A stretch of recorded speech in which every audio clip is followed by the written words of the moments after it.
Hi,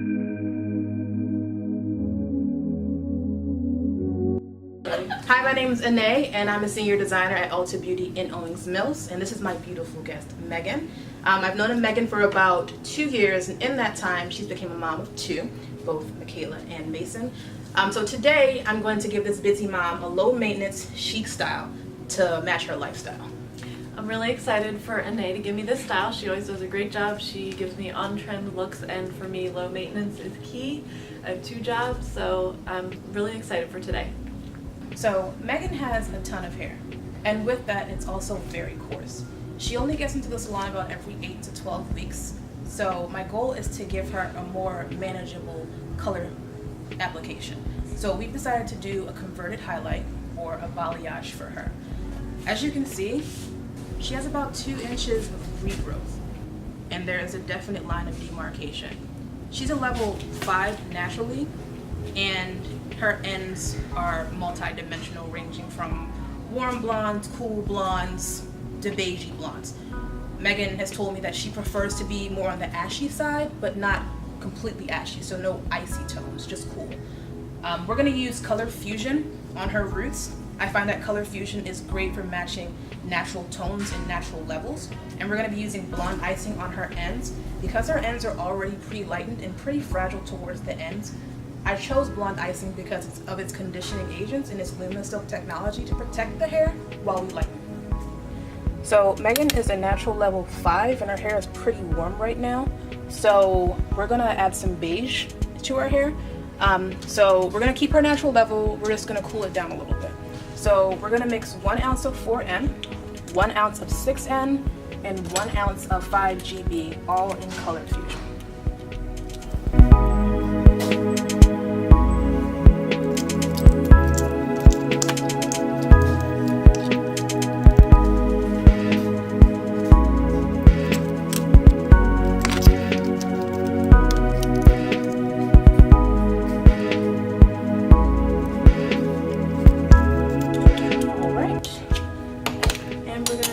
Combine that with 10 volume, 3 ounces. Color fusion is equal parts 1:1.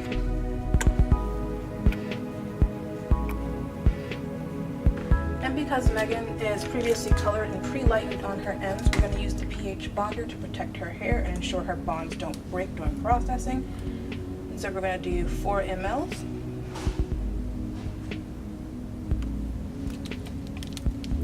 And we're going to hold on to that. You always want to mix your color before you add your pH bonder, because the pH bonder can change the consistency of your color.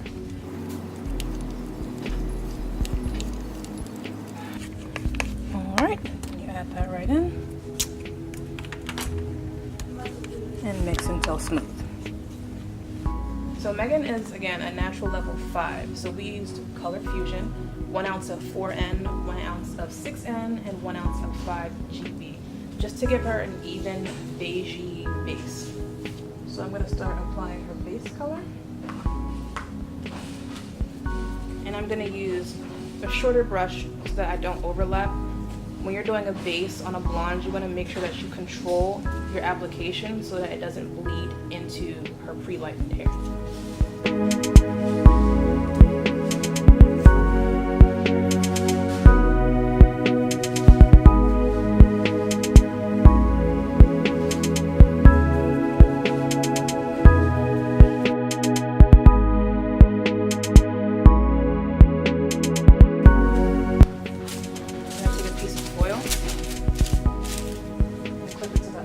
Side of her hair,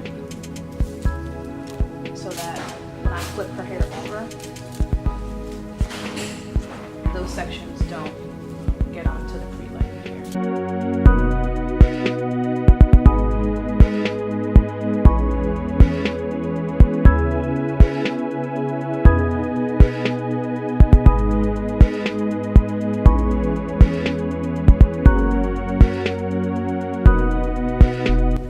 We're going to continue applying the color to Megan's base for the regrowth only. And again, Megan has very thick hair, so we're using 1/4 inch, even 1/8 inch sections in some spaces. And I'm going to continue to do this throughout her entire head.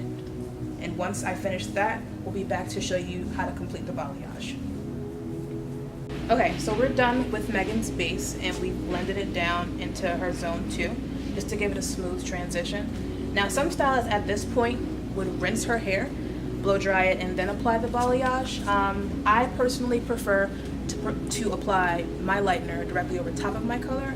I feel that it provides a smoother transition and gives a more gradient effect between the base color and those light ends. So I've sectioned Megan's hair into 7 sections, 4 triangles in the back, and 3 sections in the front. Megan does require more sections because she has thicker hair. I don't intend on doing a really heavy balayage. I plan on just keeping it pretty subtle, bringing pops of color around her hairline and through her occipital. Okay, so when doing balayage, I like to do a combination of V's and W's depending on how much lightness I want in the hair. Normally in the back quadrants of the hair, I'll do V's, and in the front, I'll do W's because it gives more peaks of light. In these triangle sections in the back, I'm doing diagonal forward partings to create movement throughout her hair. When we do cut her hair, we're gonna also focus on giving her more of a wispy feel, and I'm trying to make sure the balayage complements that.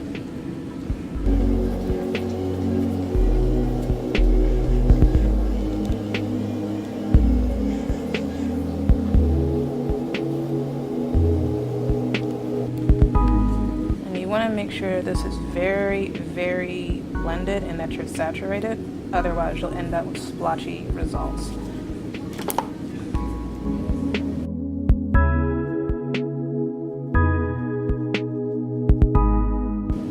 And when I'm picking up sections, I'm looking for sections that are not overly lightened to give her a more balanced overall look.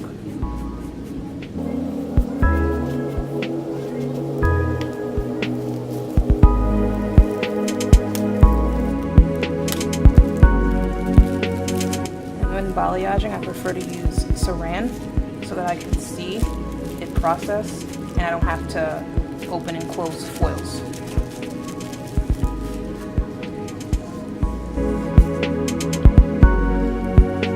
Take another section.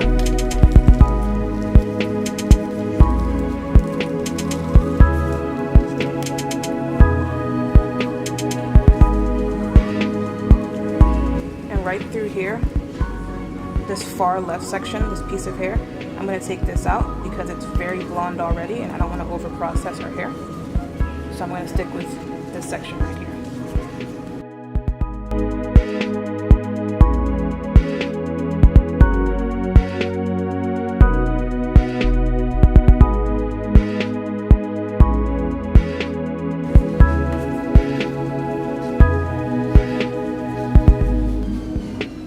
So we're about 70% finished with Megan's hair.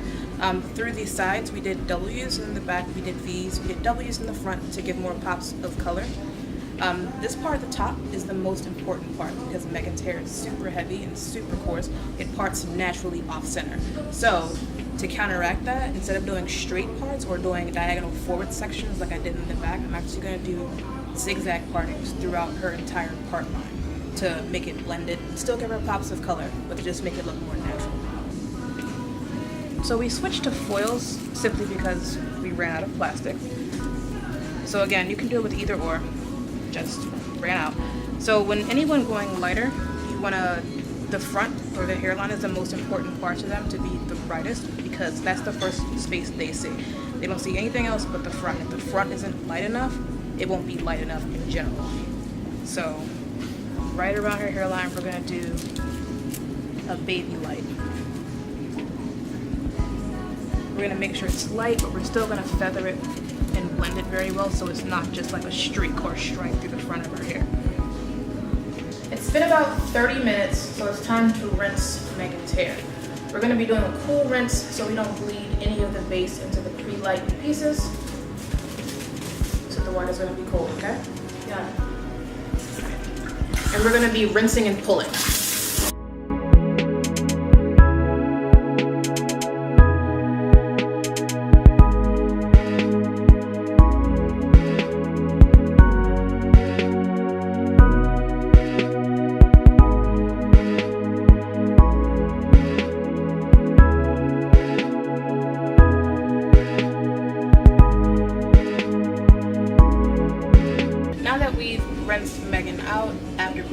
process. We haven't shampooed her yet. We're going to use Shades EQ to tone and equalize the porosity in her hair.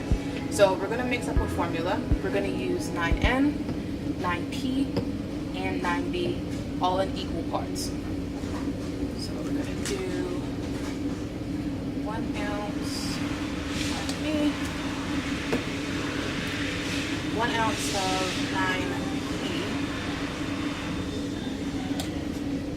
and 1 ounce of 9N. So that's 3 ounces total, and then we're going to do 3 ounces of processing solution. So we're going to put a piece of plastic down in the drain. Normally when we do glosses at the bowl, there tends to be like some runoff from the hair and it just goes straight down the drain. I'd rather just reuse it and, you know, save product as much as possible.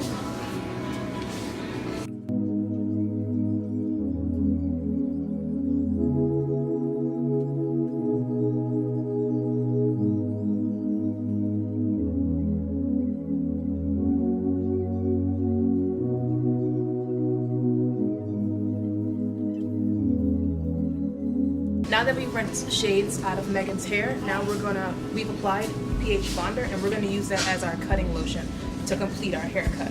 Now, Megan has a very grown out, very shaggy, inverted bob.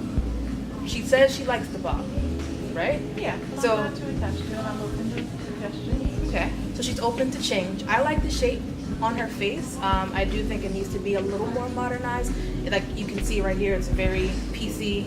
And because she has so much hair, that's only giving her more volume. So my goal is to take out as much weight as possible and give her a more clean and chic, smooth look. I like it. All right, so we're gonna take out this part of her nape. Now it's not quite an undercut, but it's just gonna allow her hair to lay smoother and closer to her head.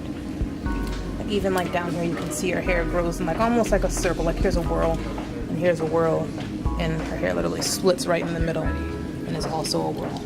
So we're gonna use texturizing shears, and we're gonna just texturize this part of her hair out. Now she won't notice this. No one will notice this. If you wear her in the ponytail or anything, it's not noticeable. It's just taking weight and that awkward whirl out of her hair so that her hair lays smoother. And I'm using texturizing shears as opposed to trimmers or a razor to give her just a more natural finish so it lays a lot smoother. Alright, I decided to leave her middle whirl. I felt like it was just soft enough. It wasn't as definite as these two sides where it comes down. And this one kind of stays center, so we're going to keep that right there. So we're going to move on. So I'm going to take this section right here. I'm going to leave her hairline out. I don't want to thin out anything on her hairline. I'm going to take my shears. I'm going to have firm tension on her hair. I don't want it to slide or for her curls to wave up at all. I want to keep it as straight as possible. And weave it like I'm doing a highlight. And then I count to 2 and then 3.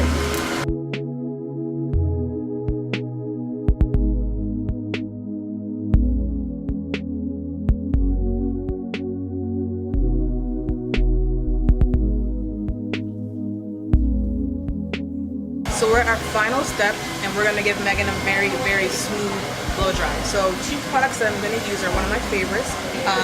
We're gonna use the Express Blow Dry Primer by Redken. I love this product because it speeds up blow dry time and it's an awesome heat protectant. Then we're gonna use Instant Deflate. I like this because it's an oil-infused serum, so it's gonna give hydration, and it's also gonna help control Megan's frizz. So we're all finished with Megan's hair. She's completely done. Can you do a spin? We brought her base down to natural level 5, and then we balayaged her ends. We also reshaped her lob and made it a little more chic and smooth. We texturized her hair so that it lays smooth both on the sides and underneath, so that since it's the summer, she won't be as hot with her hair, and then gave her a sleek blowout. How do you feel? I feel great. I feel really good. I feel updated and just not as, I don't know, every day when I came in here I felt just like, every day now I feel a little bit more updated feel great. Thank you, Anae.